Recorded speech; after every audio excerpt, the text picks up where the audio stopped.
ఒక శక్తివంతమైన కళ గురించి ఆ లోతుగా చర్చిద్దాం. తప్పకుండా. అదే వాగ్ధాటి అంటే ప్రభావవంతంగా మాట్లాడటం. హ్మ్. ఇది కేవలం పెద్ద పెద్ద వేదికల మీద మాట్లాడే వాళ్ళకే కాదు, తమ ఆలోచనలను స్పష్టంగా బలంగా చెప్పాలనుకునే ప్రతి ఒక్కరికి అవసరమైన నైపుణ్యం. అవును. ఈ రోజు మన విశ్లేషణకు ఆధారం ప్రముఖ రచయిత్రి వాసిరెడ్డి సీతాదేవి గారు రచించిన సాహిత్య సామాజిక వ్యాస సంపుటిలోని ఒక అద్భుతమైన వ్యాసం. అవును, ఇందులో కేవలం నియమాల జాబితా మాత్రమే లేదు. ఒక సాధారణ వ్యక్తి నుండి గొప్ప వక్తగా మారే ప్రయాణానికి ఒక మార్గసూచి ఉంది. మనం ఈరోజు ఆ ప్రయాణంలోని ప్రతి అడుగును విశ్లేషిద్దాం.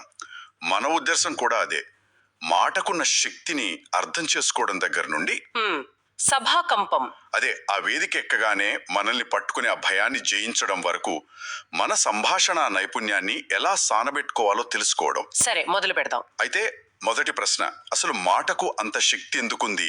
ఈ వ్యాసంలో ప్రామేయంలో 2 అద్భుతమైన ఉల్లేఖనలున్నాయి. అవి దీనికి సమాధానం చెప్తాయి. ఆక్స్ఫోర్డ్ శబ్దకోశాన్ని రూపొందించిన డానియల్ వెబర్ మాటలు కదా. అవును. మాట్లాడే శక్తిని మాత్రం వదిలేసి నా సర్వస్వం దోచుకున్నా నేను విచారించను, నా వాక్కుతో నేను పోగొట్టుకున్నవన్నీ తిరిగి సంపాదించుకోగలను. ఎంత ఆత్మవిశ్వాసం కదా. అంటే మాట అనేది కేవలం శబ్దాల కలయిక కాదు, అది ఒక ఆయుధం, ఒక సాధనం.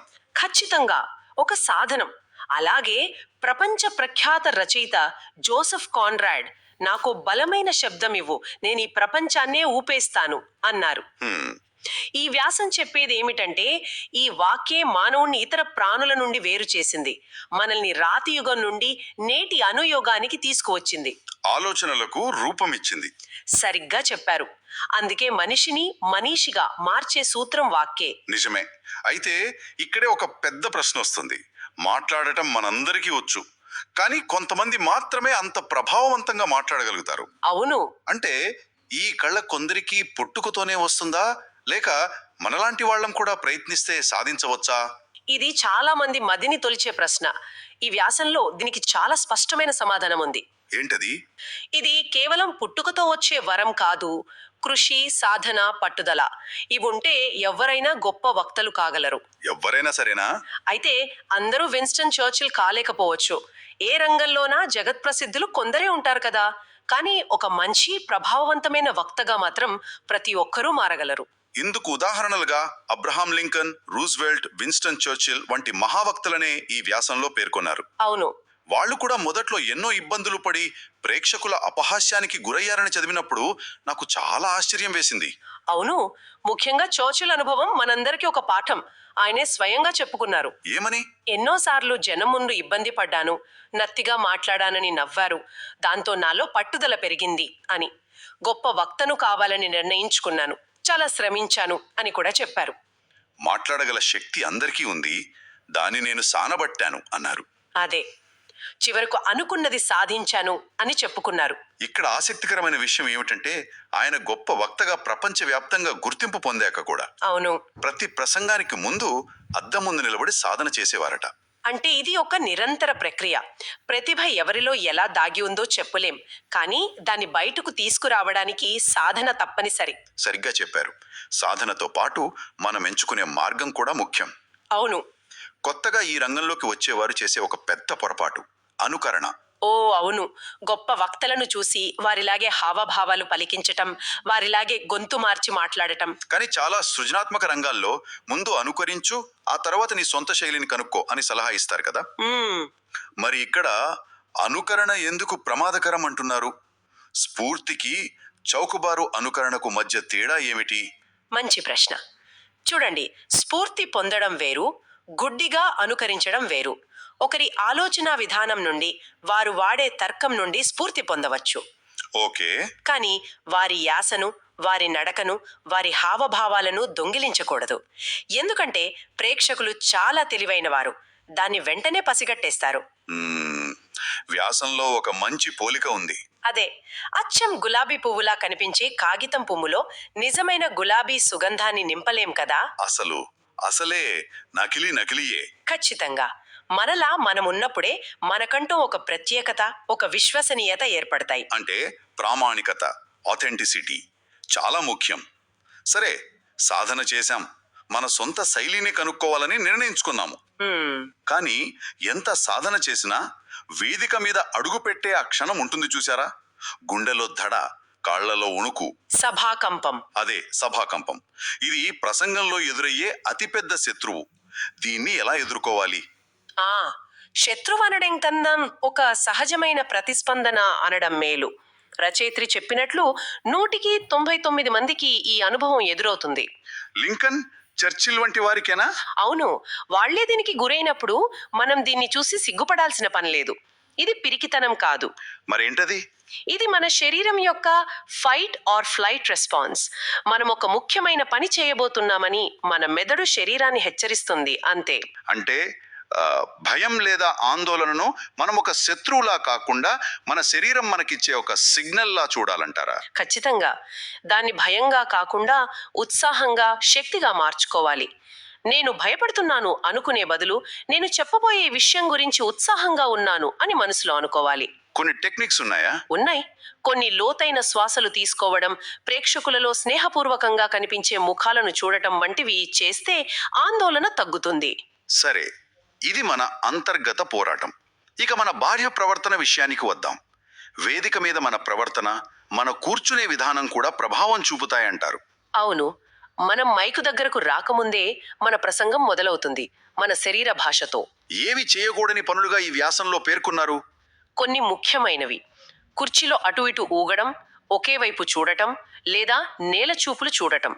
ఇవన్నీ అభద్రతను సూచిస్తాయి. అవును, ఆత్మవిశ్వాస లోపాన్ని సూచిస్తాయి. అలాగే బహిరంగంగా ఆవలించడం లేదా ప్రేక్షకులలోని స్నేహితులకు చెయ్యి ఊపడం, ఇవి సభ పట్ల మనకు గౌరవం లేదని సూచిస్తాయి. సరిగ్గా చెప్పారు. ఇవన్నీ సభా మర్యాదకు భంగం కలిగించడమే కాకుండా వక్తపై శ్రోతలకు చులకన భావాన్ని ఏర్పరుస్తాయి. పడక కుర్చీ భంగిమలో కూర్చోవడం, లేదా బిర్ర బిగుసుకొని భయంగా కూర్చోవడం, కాలు మీద కాలు వేసుకోవడం, ఇవన్నీ మనం ప్రేక్షకులను గౌరవించడం లేదనే సంకేతాన్ని పంపుతాయి. సరే, ప్రవర్తన గురించి తెలుసుకున్నాం. ఇప్పుడు అసలు విషయానికి వద్దాం. ప్రసంగం యొక్క నిర్మాణం: ప్రారంభం, విషయ ప్రతిపాదన, ముగింపు. అవును, ఇందులో అత్యంత కీలకమైనది ప్రారంభం. మొదటి 30 సెకండ్లలోనే మనం శ్రోతల దృష్టిని ఆకర్షించాలి. ఎలా? ప్రారంభంలో చాలా మంది చేసే తప్పులతోనే ఈ వ్యాసం మొదలు పెడుతుంది. చాలా మంది నాకు మాట్లాడే అర్హత లేదు, నాకు చేత కాదు, ఇంతమంది పెద్దల ముందు నేనేం మాట్లాడతాను వంటి బలహీనమైన వాక్యాలతో మొదలు పెడతారు. అవును, దీన్ని అపాలజెటిక్ ఓపెనింగ్ అంటారు. అంటే ఒక రకంగా నేను చెప్పేది వినకపోయినా పర్లేదు అని ముందే చెప్పేయడం లాంటిది. అదే, ఇది ఆరంభంలోనే శ్రోతల ఆసక్తిని చంపేస్తుంది. మరి ఎలా ప్రారంభించాలి? మైకు దగ్గరకు వచ్చి శ్రోతలలో కలకలముంటే కొన్ని క్షణాలు మౌనంగా నిల్చోవాలి. అందరి దృష్టి మన మీదకు మళ్ళిన తర్వాత ఒక చిరునవ్వుతో, అవును, ఒక చిరునవ్వుతో, ఆత్మవిశ్వాసంతో ప్రారంభించాలి. ఒక ఆసక్తికరమైన ప్రశ్నతో, ఒక ఆశ్చర్యకరమైన గణాంకంతో, లేదా ఒక చిన్న కథతో. మంచిది. ఇక విషయ ప్రతిపాదన అంటే ప్రసంగం మధ్య భాగం. దీన్ని ఎలా ఆసక్తికరంగా నడిపించాలి? ఇక్కడ గుర్తుంచుకోవలసిన మొదటి సూత్రం స్పష్టత. వాచకం స్పష్టంగా, స్వరంలో హెచ్చు తగ్గులతో ఉండాలి. ఒకే స్వరంలో మాట్లాడితే నిద్రొస్తుంది.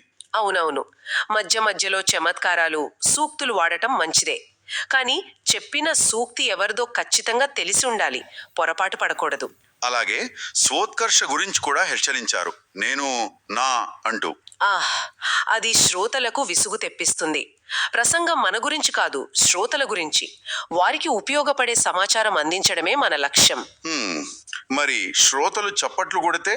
మంచి పాయింట్. శ్రోతలు చప్పట్లు కొడితే దాన్ని స్వీకరించే విధానం కూడా మన హుందాతనాన్ని తెలియచేస్తుంది. అంటే వారిని పట్టించుకోకుండా మాట్లాడటం అగౌరవం. ఒక క్షణం ఆగి, ఆ చప్పట్లు ఆగాక ఒక చిరునవ్వుతో కృతజ్ఞత తెలిపి ఆ తర్వాత ప్రసంగాన్ని కొనసాగించాలి. ఇక ముగింపు. ఇది చాలా క్లిష్టమైనది. కొందరు మైక్ దొరికితే వదలరు. అవును, వారిని సరదాగా మైకాసురులు అని కూడా అంటారు. ప్రసంగాన్ని ఎప్పుడు ఎలా ముగించాలి? తెలివైన వక్త లక్షణం శ్రోతల ఆసక్తి స్థాయి పడిపోకముందే ప్రసంగాన్ని ముగించడం. వాళ్ళు కొట్టే చప్పట్లు ప్రశంస కోసమా లేక ఇక చాలు అని హెచ్చరించడానికా అని గ్రహించాలి. సరిగ్గా అదే. ఆ అనుభవం కావాలి. మనం చెప్పాలనుకున్న ముఖ్యమైన అంశాన్ని చివర్లో మళ్ళీ ఒక్కసారి బలంగా చెప్పి హుందాగా ముగించడం ఉత్తమం. భాష విషయంలో ఎలాంటి జాగ్రత్తలు తీసుకోవాలో కూడా ఈ వ్యాసంలో బాగా వివరించారు. ముఖ్యంగా ఊత పదాల గురించి. నిజం. ప్రసంగం సరళమైన, అందరికీ అర్థమయ్యే వ్యావహారిక భాషలో ఉండాలి. మన పాండిత్య ప్రదర్శనకు అది వేదిక కాదు. ఇక ఊత పదాలు అవి అన్నమాట, అంచేత, అసలు విషయం వంటి పదాలను కొందరు ప్రతి వాక్యానికి వాడుతుంటారు. ఇది వినేవారికి చాలా ఇబ్బందిగా ఉంటుంది. ఉదాహరణకు వ్యాసంలో చెప్పినట్లు, నన్నేమో ఈ సభకు కార్యదర్శి పిలవడానికి వచ్చాడన్నమాట, నేను ఒప్పుకోలేదన్నమాట. ఇలా ఉంటే కొద్దిసేపటికే శ్రోతలు మనం వాక్యం ముగించక ముందే అన్నమాట అని వాళ్లే పూర్తి చేస్తారు. నవ్వులు, ఏకాగ్రత భంగం. సరిగ్గా అదే. ఈ అలవాటును అదుపులో పెట్టుకోవడానికి మన ప్రసంగాన్ని మనం రికార్డ్ చేసుకుని వినడం ఒక మంచి పద్ధతి. సమయపాలన గురించి కూడా ఒక మాట. గొప్ప వక్తలు ఎప్పుడూ షార్ట్ అండ్ స్వీట్ గా మాట్లాడతారంటారు. అవును, అది శ్రోతల పట్ల మనకున్న గౌరవాన్ని సూచిస్తుంది. కేటాయించిన సమయంలోనే ప్రసంగాన్ని ముగించడం ఒక మంచి లక్షణం. ఇక్కడితో మన ప్రయాణంలో చివరంకానికి వచ్చాం. ప్రసంగం ముగిసింది, ఇంటికి వెళ్ళాం. అంతటితో అయిపోయిందా? లేదు, ఇక్కడే ఒక అద్భుతమైన సూచన ఉంది. అదే స్వీయ విశ్లేషణ. ఇది చాలా కీలకమైనది. అవును, తమను తాము మెరుగుపరుచుకోవడానికి ఇది ఒక నిరంతర ప్రక్రియ. ప్రతి ప్రసంగం తర్వాత మనల్ని మనం కొన్ని ప్రశ్నలు వేసుకోవాలి. ఉదాహరణకు, నేను వేదిక మీద ఎలా ప్రవర్తించాను? నా గొంతు మైకుకు సరిపోయిందా? చెప్పాలనుకున్న విషయాలన్నీ చెప్పగలిగానా? ఇంకా కొన్ని లోతైన ప్రశ్నలు కూడా ఉన్నాయి. శ్రోతలు నా ప్రసంగం వింటున్నప్పుడు ఆసక్తిగా ఉన్నారా, లేక పక్కవారితో మాట్లాడుతున్నారా? నేను చెప్పిన జోక్ పేలిందా, లేక తుస్సుమందా? నేను చెప్పిన ఉదాహరణలు వారికి కనెక్ట్ అయ్యాయా? ఈ ప్రశ్నలు మనల్ని మనం నిజాయితీగా అంచనా వేసుకోవడానికి సహాయపడతాయి. కరెక్ట్. ఈ ప్రశ్నలకు సమాధానాలు వెతుక్కోవడం ద్వారా మన లోపాలను తెలుసుకుని తరువాతిసారి వాటిని పునరావృతం కాకుండా చూసుకోవచ్చు. ప్రతి ప్రసంగం ఒక నేర్చుకునే అవకాశం. ఈ రోజు చర్చ నుండి మనం గ్రహించాల్సింది ఏమిటంటే, వాగ్దాటి అనేది దేవుడిచ్చిన వరం కాదు. అది సాధనతో, స్వీయ విశ్లేషణతో, పట్టుదలతో నిర్మించుకునే ఒక నైపుణ్యం. ఒక ఇటుక మీద మరో ఇటుక పేర్చి ఇల్లు కట్టినట్టు. సరిగ్గా చెప్పారు. వాసిరెడ్డి సీతాదేవి గారి వ్యాసం మనకు అందించిన ఈ అమూల్యమైన సూచనలు మాట్లాడటంలో రాణించాలనుకునే ప్రతి ఒక్కరికి ఒక మార్గదర్శిలా, ఒక చేతి పుస్తకంలా ఉపయోగపడతాయి. ఈ విశ్లేషణ ముగించే ముందు వినేవారికి ఒక ఆలోచన. మనం ఇప్పుడే స్వీయ విశ్లేషణ గురించి మాట్లాడుకున్నాం. ఒక ప్రసంగం తర్వాత తమను తాము మెరుగుపరుచుకోవడానికి వేసుకోవాల్సిన ప్రశ్నలలోకెల్లా అత్యంత కీలకమైన ఒక ప్రశ్న ఏమై ఉంటుంది? ఆసక్తికరంగా ఉంది. తమ ప్రసంగంలోని ఏ ఒక్క అంశాన్ని విశ్లేషించుకుంటే అది తర్వాతి ప్రసంగంపై అతిపెద్ద సానుకూల ప్రభావాన్ని చూపుతుంది. మీ ప్రారంభమా, ముగింపా, లేదా శ్రోతలతో మీరు ఏర్పరచుకున్న బంధమా? ఆలోచించండి.